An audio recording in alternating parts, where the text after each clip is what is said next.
अयोध्या के विकास की खूब डुगडुगी पिटी, लेकिन जब बारिश आई तो पोल खुलने लगी। कभी दीवार गिरी तो कहीं पानी भर गया। बढ़ते विकास के क्रम में अब एक और कारनामा जुड़ा है। झूझा टाइप दिखने वाली हजारों लाइट्स चोरी हो गई हैं। जब इन लाइट्स को लगवाया गया था तो 50 लाख रुपए के अल्ले पल्ले लागत आई थी। हैरानी की बात तो यह है कि सबसे सुरक्षित माना जाने वाला क्षेत्र जहां से लाइटें गायब हो जा रही हैं, बाकी पुलिस महकमे को हवा तक नहीं लगी।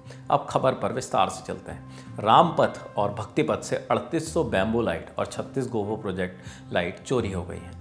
दरअसल अयोध्या डेवलपमेंट अथॉरिटी ने जब ठेका दिया तो यश एंटरप्राइजेज और कृष्णा ऑटोमोबाइल्स ने रामपथ के पेड़ों पर 6400 बैम्बू लाइट और भक्तिपथ पर 96 गोवो प्रोजेक्टर लाइट लगवा दी। 19 मार्च तक सारा काम टाइट हो गया, मतलब लाइट लगकर एकदम रेडी। लेकिन 9 मई को जब इंस्पेक्शन हुआ तो पता चला कि कुछ लाइट गायब हो गई हैं। ये तो तारीखें हम लाइट्स लगने और चोरी होने की बता रहे हैं, वो दर्ज शिकायत के मुताबिक है। एक बात और, शिकायत में यह भी माना गया है कि फर्म को चोरी की जानकारी मई में मिल गई, लेकिन मुकदमा चोरी होने के 2 महीने बाद यानी 9 अगस्त को दर्ज कराया गया।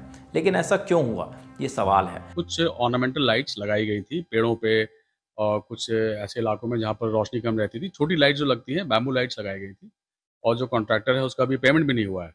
अब उसका ये कहना है, जैसे मैंने प्राधिकरण से पता किया, कि हमारी बहुत बड़ी संख्या में पेड़ों के ऊपर से लाइट्स चोरी हो गई है। ये संभव ही नहीं है, पेड़ों के ऊपर लाइट लगाना ही इतना मुश्किल था जिस समय लाइट्स को लगाया जा रहा था, और उसको इतने लार्ज स्केल पे कोई चोरी कर ले जाए तो एक्चुअली जो संभावना ज़्यादा ये लग रही है कि वो लाइट्स लगी ही नहीं है। प्राधिकरण से इसकी जांच कराई जा रही है। संभवतः कॉन्ट्रैक्टर ने अपने बचाव में इस तरह की तहरीर थाने में दी थी।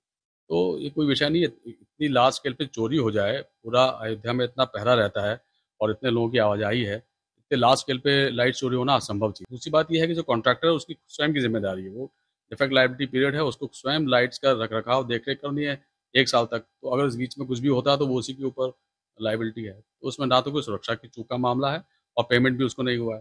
तो ये कॉन्ट्रैक्टर इसमें संभवतः जो जो आरोप लगा रहा है उसकी जांच की जाएगी, और अगर वो गलत शिकायत की जा रही है तो उसके खिलाफ भी हम लोग कार्रवाई करेंगे। लाइट्स की चोरी की शिकायत फर्म के प्रतिनिधि शेखर शर्मा की ओर से दर्ज कराई गई है। आपको बता दें कि राम मंदिर में प्राण प्रतिष्ठा कार्यक्रम से पहले अयोध्या को खूब सजाया गया था। 22 जनवरी को प्राण प्रतिष्ठा का कार्यक्रम हुआ था। वहीं बात करें रामपथ की लंबाई की तो यह लगभग 12.97 किलोमीटर का है। दावा किया जाता है कि यह रिकॉर्ड 10 महीने में बनकर तैयार हुआ। बाकी लाइट्स की चोरी के मामले में कुछ ज़रूरी सवाल हैं जिन पर गौर करना चाहिए। पहला यह कि जब 9 मई को निरीक्षण के दौरान पता चल गया कि लाइट्स गायब हुई हैं तो 2 महीने बाद केस क्यों दर्ज कराया गया। दूसरा यह कि पुख्ता सुरक्षा के दावों के बीच यह चोरी कैसे हुई। बाकी इन सवालों का जो जवाब मिलेगा वो भी हम आप तक ज़रूर पहुंचाएंगे। हर अपडेट के लिए आप ललन टॉप देखते रहिए। आपके लिए तमाम जानकारी जुटाई है हमारे साथी शुभम ने। देखते रहिए द ललन टॉप। शुक्रिया।